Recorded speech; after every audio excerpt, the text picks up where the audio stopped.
ठीक है, अब जो हमें समझना है वो है fundamental rights in the Indian constitution. ठीक है, फंडामेंटल राइट्स क्या है इंडियन कॉन्स्टिट्यूशन में। देखो, इंडिपेंडेंस के पहले जब फ्रीडम स्ट्रगल चल रहा था, ठीक है, जो भी लीडर्स थे उस वक्त, वो उनको ये इम्पोर्टेंस जो है राइट्स की समझ आ गई थी। ठीक है, वो चाह रहे थे कि जो ब्रिटिशर्स हैं, ब्रिटिश रूलर्स जो हैं, वो भी राइट्स को रिस्पेक्ट करें लोगों की। ठीक है, और उस टाइम पे आप देखोगे कि कैसे 1928 में एक मोतीलाल नेहरू कमेटी बनी थी जिसने की डिमांड करी थी कि बिल ऑफ राइट्स होना चाहिए।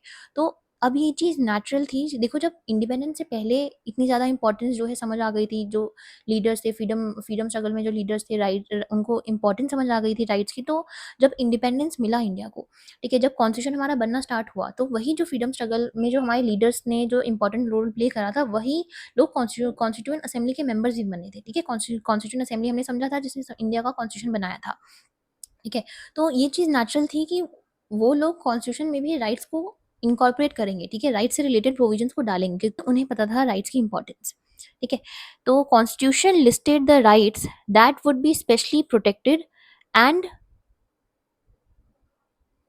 Call them fundamental right. ठीक है, अच्छा, यहाँ पे एक पॉइंट आ रहा है, स्पेशली प्रोटेक्टेड। स्पेशली प्रोटेक्टेड का मतलब क्या है? देखो, कॉन्स्टिट्यूशन में बहुत सारी राइट्स हैं, कुछ राइट्स ऑर्डिनरी राइट्स हैं, कुछ फंडामेंटल राइट्स हैं। ठीक है, फंडामेंटल राइट्स को स्पेशल प्रोटेक्शन दे रखा है। ठीक है, अभी हम समझेंगे कि स्पेशल प्रोटेक्शन क्यों दे रखा है ये। एक एग्जांपल ध्यान रखो, अभी मैंने जस्ट पहली स्लाइड में समझाया था कि अगर हमारी फंडामेंटल राइट वॉलेट होती है, हम डायरेक्ट सुप्रीम कोर्ट तक अप्रोच कर सकते हैं। और अगर हमारी कोई और राइट वॉलेट होती है, तो आपको स्टेप बाय स्टेप मैनर में district court, high court, supreme court ऐसे जाना पड़ता है। लेकिन फंडामेंटल राइट में आप डायरेक्टली अप्रोच कर सकते हो, ये आपका स्पेशल प्रोटेक्शन देता है। यही एक स्पेशल प्रोटेक्शन का एग्जांपल है कि फंडामेंटल राइट्स को प्रोटेक्ट कर रखा है कॉन्स्टिट्यूशन ने। ठीक है, अब आप ये समझो कि हम फंडामेंटल राइट को ये देखना है कि हम इसे फंडामेंटल क्यों कहते हैं। देखो, कॉन्स्टिट्यूशन सेपरेटली लिस्टेड देम। देखो, फंडामेंटल राइट जो है उस पे एक अलग पार्ट ही डेडिकेटेड है। ठीक है, हमारे संविधान में पार्ट 3 जो है कॉन्स्टिट्यूशन का, उसको सेपरेट लिस्ट करा गया है उस पार्ट, उसमें फंडामेंटल राइट को। तो पहला पॉइंट ये है, फंडामेंटल क्यों है, क्योंकि इसको इनको सेपरेटली लिस्ट करा गया है। ठीक है, दूसरा, made special provision for their protection. ठीक है, स्पेशल प्रोविजन जो है उनके प्रोटेक्शन के लिए बना रखे हैं। ठीक है, वही स्पेशल प्रोविजन, जैसे कि आपका सुप्रीम कोर्ट तक आप डायरेक्टली अप्रोच कर सकते हो। ठीक है, गवर्नमेंट जो है उन्हें वॉलेट नहीं कर सकती। अगर एक और एग्जांपल है, जैसे आप समझोगे, अगर जो लोग कॉम्पिटिटिव की तैयारी कर रहे होंगे उन्हें ये चीज़ पता होगी कि आर्टिकल 13 जो है हमारे कॉन्स्टिट्यूशन का, वो ये बोलता है कि कल को अगर पार्लियामेंट ने या स्टेट लेजिस्लेचर ने या कोई भी स्टेट गवर्नमेंट बॉडी है, उसने कोई ऐसा रूल या रेगुलेशन या फिर कोई ऐसा लॉ पास करा जो कि फंडामेंटल राइट को वॉयलेट कर रहा है, तो कोर्ट जो है, हमारी जुडिशरी जो है, उसे नल एंड वॉइड डिक्लेयर कर सकती है। ये एक स्पेशल प्रोविजन है इनके प्रोटेक्शन में। ये मैंने एग्जांपल दिया आपको। ठीक है, और constitution itself ensure fundamental rights are not violated by the government. हमने दो एग्जांपल समझे कि कॉन्स्टिट्यूशन कैसे खुद इंश्योर करता है कि फंडामेंटल राइट जो है वो गवर्नमेंट के द्वारा वॉलेट ना करी जाए। पहला, डायरेक्टली सुप्रीम कोर्ट तक अप्रोच कर सकते हो। दूसरा, अगर गवर्नमेंट ने कोई ऐसा लॉ बनाया तो जुडिशरी उसको वहीं पे नल एंड वॉइड डिक्लेयर कर सकती है। मतलब वो अब लागू ही नहीं होगा, वो लॉ नहीं है। ठीक है, उसको नहीं मानते हम लॉ। ठीक है, तो इसीलिए यही रीजन है। वो डायरेक्टली हो सकता है पेपर में, एग्जाम में आपसे क्वेश्चन पूछ ले कि हम फंडामेंटल राइट को फंडामेंटल क्यों कहते हैं। तो ये 3 पॉइंट्स आपको ध्यान रखने हैं। ठीक है, अब एक बेसिक डिफरेंस आता है ऑर्डिनरी राइट्स के बीच में और फंडामेंटल राइट्स के बीच में। ठीक है, ऑर्डिनरी राइट्स क्या होती हैं? ऑर्डिनरी राइट्स को हम लीगल राइट्स बोलते हैं। They are protected and enforce by the ordinary law.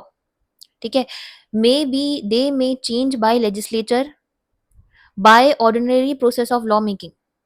ठीक है, देखो, ordinary rights generally legal rights होते हैं। लीगल राइट्स का मतलब क्या होता है? कोई लॉ बनाई गई और उसके बाद ये हमें राइट्स मिले। जैसे कि आप देखोगे कि टैक्स से रिलेटेड राइट्स हैं, ठीक है, प्रॉपर्टी से रिलेटेड राइट्स हैं, ये आपकी ऑर्डिनरी राइट्स में आती हैं। ठीक है, इनको हम कोई ऑर्डिनरी लॉ, हम कोई लॉ बनाते हैं तब हमें इनको लागू करवाना पड़ता है। ठीक है, और लेजिस्लेचर जो है वो एक ऑर्डिनरी लॉ मेकिंग प्रोसेस के थ्रू, जैसे एक लॉ बनाने में प्रोसीजर फॉलो होते हैं, वैसे ही इन राइट्स को, ऑर्डिनरी राइट्स को बनाने के लिए भी प्रोसीजर्स जो हैं वो सिंपल प्रोसीजर्स होते हैं। ठीक है, उसमें कोई स्पेशल मेजोरिटी नहीं चाहिए होती है। लेकिन फंडामेंटल राइट्स के साथ क्या डिफरेंस है? फंडामेंटल राइट्स को protected and guaranteed by the constitution of the country. देखो, कॉन्स्टिट्यूशन जो है सुप्रीम लॉ है कंट्री का। तो सोचो, फंडामेंटल राइट्स इतनी कोर है नेचर में कि इनको प्रोटेक्शन ही हमारे संविधान ने दे रखा है। Supreme law of the country ने इसको प्रोटेक्शन प्रोवाइड कर रखी है। ठीक है, fundamental rights may only B change bye amending the constitution itself. मतलब ये इतनी ज्यादा इंपॉर्टेंट राइट्स हैं कि आपको कॉन्स्टिट्यूशन में अमेंडमेंट लानी पड़ेगी। इसमें बस ये समझो कि कॉन्स्टिट्यूशन में अमेंडमेंट लाकर ही आप फंडामेंटल राइट को चेंज कर सकते हो। नॉर्मल ऑर्डिनरी राइट्स जैसे चेंज हो जाती हैं, लॉ पास कर दिया, 3-4 स्टेप्स फॉलो कर लिए, वैसे नहीं होगा फंडामेंटल राइट को चेंज करने में। प्रॉपर उसको दोनों हाउस से स्पेशल मेजॉरिटी, लोकसभा, राज्यसभा दोनों की स्पेशल मेजॉरिटी से पास करवाया जाता है। ठीक है? तो ठीक है, तो फंडामेंटल राइट और ऑर्डिनरी राइट्स में आपको बेसिक डिफरेंस समझ आया? ठीक है। जो नेक्स्ट पॉइंट अब हमें समझना है वो है,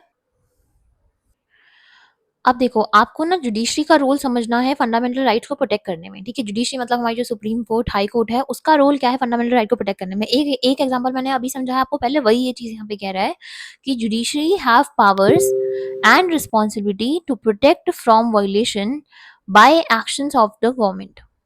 ठीक है, मतलब कि जुडिशरी के पास, जुडिशरी को ये पावर दे रखी है, ये रिस्पॉन्सिबिलिटी हमारे कॉन्स्टिट्यूशन ने खुद दे रखी है कि अगर गवर्नमेंट का कोई एक्शन कल को इन फंडामेंटल राइट्स को सिटीजन की वॉयलेट करता है, तो जुडिशरी के पास जो है वो एक्शंस ले सकती है, उनको इलीगल डिक्लेयर कर सकती है उन एक्शंस को। ठीक है, अगर executive and legislative actions can be declare by judiciary if these violate fundamental rights, restrict them in unreasonable manner. ठीक है, अगर कल को सरकार जो है वो अनरीजनेबल मैनर में, मतलब रीजनेबल मैनर में कर सकती है। यहाँ पे पॉइंट क्या हमें समझना है, अगर अनरीजनेबल मैनर में बिना किसी रीजन के लोगों की राइट्स को वायलेट कर रही है, तो जो जुडिशरी है वो आगे आएगी और एग्जीक्यूटिव और लेजिस्लेटिव एक्शंस को इलीगल डिक्लेयर कर देगी। ठीक है, नल एंड वॉइड डिक्लेयर कर देगी उस एक्शन को, उस बनाए गए लॉ को, अगर वो फंडामेंटल राइट को वॉयलेट कर रहे हैं तो। ठीक है, अभी आपने ये देखा कि ये 3 ऑर्गन्स थे, यहाँ पे जुडिशरी एक ऑर्गन है, एग्जीक्यूटिव एक ऑर्गन है और लेजिस्लेचर एक ऑर्गन है।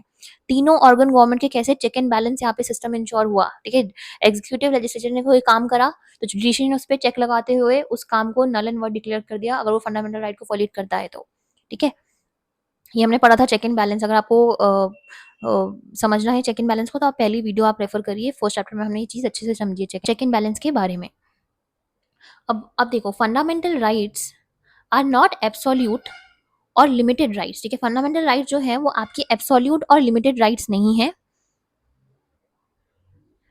ठीक है, ये क्या कहना चाह रहा है यहाँ पे कि फंडामेंटल राइट जो है वो एब्सोल्यूट और अनलिमिटेड राइट्स नहीं है। मतलब ऐसा नहीं है कि ये राइट्स पे कोई रिस्ट्रिक्शन ही नहीं लगा सकते। ठीक है, government can impose reasonable restrictions on it's exercise.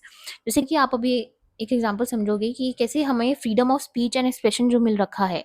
ठीक है, फंडामेंटल राइट है हमारा freedom of speech and expression, वो यूज कर, उस पर रिस्ट्रिक्शन है कि आप जो है पब्लिक ऑर्डर को जो है वॉयलेट करते हुए आप कोई भी स्पीच नहीं दे सकते हो, कुछ भी आप नहीं कह सकते हो पब्लिक में जाके। ठीक है, जिससे कि कम्युनल वॉयलेंस क्रिएट हो जाए, ठीक है, लोग आपस में लड़ने लग जाएं, ये चीजें आप स्पीच नहीं दे सकते हो ऐसी। ठीक है, ये रिस्ट्रिक्शन है, freedom of speech and expression है, बट उसमें भी लिमिटेशंस है।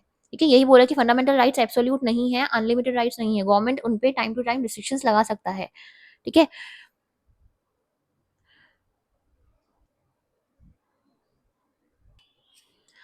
ठीक है, अब जो हमें समझना है वो है साउथ अफ्रीकन कॉन्स्टिट्यूशन। आपकी बुक में एग्जांपल दे रखा है बिल ऑफ राइट्स का साउथ अफ्रीकन कॉन्स्टिट्यूशन में। ठीक है, देखो, South African constitution was inaugurated in December 1996। ठीक है, its creation and promulgation took place at the time when South Africa still faced the threat of civil war after the dissolution of the apartheid government। देखो क्या हुआ था south African की, generally आप देखोगे history जो है, जो उसका फ्रीडम स्ट्रगल रहा है, ठीक है, इंडिपेंडेंस के लिए, वो थोड़ा मोर और लेस जो है इंडिया की तरह उसने जो है चीज़ों को फेस करा है। जब इंडिया ने जो फेस करा था अपने फ्रीडम स्ट्रगल के टाइम पे, बहुत सारी चीज़ें जो है सिमिलर है साउथ अफ्रीका की। ठीक है, उसने रेस के बेसिस पे डिस्क्रिमिनेशन फेस करा है अपने टाइम पे। ठीक है, जब इंडिपेंडेंस उसे नहीं मिला था। ठीक है, तो वही चीज़ यहाँ पे बोल रहा है कि साउथ अफ्रीका अफ्रीका का जो कॉन्स्टिट्यूशन है वो दिसंबर 1996 में इनॉग्रेट हुआ था। ठीक है, और south African constitution says that it's bill of rights, south African constitution ये कहता है कि उसकी जो बिल ऑफ राइट्स हैं, उसकी जो राइट्स का एक बिल जो उसने तैयार कर रखा है, जैसे अभी हमने समझा था बिल ऑफ राइट्स क्या होता है, कि list of rights prepared and protected by the constitution. ठीक है, उस बिल ऑफ राइट्स को साउथ अफ्रीका जो है वो कॉर्नर स्टोन बोल रहा है अपनी डेमोक्रेसी का। ठीक है, बहुत इंपॉर्टेंट बोल रहा है अपनी डेमोक्रेसी के लिए, डेमोक्रेटिक सिस्टम के लिए। ठीक है, ये फॉरबिड करता है डिस्क्रिमिनेशन। उसकी बिल ऑफ राइट्स में क्या दे रखा है, डिस्क्रिमिनेशन, डिस्क्रिमिनेशन प्रोहिबिट करता है किस रेट्स पे, किस ग्राउंड्स पे, race, gender, pregnancy, marital status, ethnic और social origin, culture, colour, age, disability, religion, conscience, belief, culture, language, and birth. It grants perhaps the most extensive range of rights to the citizen. Most extensive मतलब बहुत ज़्यादा इसने जो है scope of right जो है इसने प्रोवाइड कर रखी है अपने सिटीजन को. Special constitutional court enforce the rights insurance in the constitution. वहाँ जैसे यहाँ पे सुप्रीम कोर्ट, हाई कोर्ट, यहाँ की अपनी इंडिया का में जो जुडिशरी है वो स्पेशल प्रोटेक्शन देती है अगर फंडामेंटल राइट वॉलेट होती है. वैसे ही साउथ अफ्रीका में उनका खुद का एक कोर्ट है, स्पेशल कॉन्स्टिट्यूशनल कोर्ट है जो कि इन राइट्स को प्रोटेक्ट करता है. ठीक है. Some of the rights included in the South Africa constitution. तो कौन कौन सी साउथ अफ्रीका के कॉन्स्टिट्यूशन में कौन कौन सी राइट्स इंक्लूडेड है? वही राइट टू डिग्निटी है. ठीक है. राइट टू डिग्निटी है, राइट टू प्राइवेसी है, right to fair labour practices. Basically उस टाइम पे जो जो लोगों ने फेस करा था फ्रीडम स्ट्रगल के टाइम पे साउथ अफ्रीका के, उनको समझ आया बाद में कि लोगों को ये राइट प्रोवाइड करनी चाहिए. ठीक है. प्राइवेसी प्रोवाइड कर, राइट टू प्राइवेसी प्रोवाइड करो. ठीक है. ठीक है. Right to educate housing provide करो. Right to health care, food, water, social and security, children rights provide करो. Right to basic and higher education, right of cultural, religious and linguistic communities provide करो. ठीक है. और rights to information भी provide कर रखा है. तो ये साउथ अफ्रीका का बिल ऑफ राइट्स का, उसकी जो कॉन्स्टिट्यूशन में दे रखा है बिल ऑफ राइट्स, उसका एक एग्जाम्पल आपकी बुक में है. जस्ट इसको एक बार रीड कर देना. अदरवाइज ऊपर के जो टॉपिक्स हैं वो आपके लिए बहुत इंपॉर्टेंट है. ठीक है. ऊपर वाले टॉपिक्स को आपको बहुत डिटेल में करना है. अब जो नेक्स्ट हमें हमें करना है टॉपिक, ठीक है, वो हमारा नेक्स्ट टॉपिक कौन सा है? नेक्स्ट टॉपिक है हमारा fundamental rights in the Indian constitution. अब जो नेक्स्ट लेक्चर आएगा आपका, वो आपका स्टार्ट होगा fundamental rights in Indian constitution, जिसमें हम one by one her right को कवर करेंगे. ये जो फंडामेंटल राइट दे रखी है ना सारी, right to equality, right to freedom, right against exploitation, हमें ये कवर करना है. ठीक है.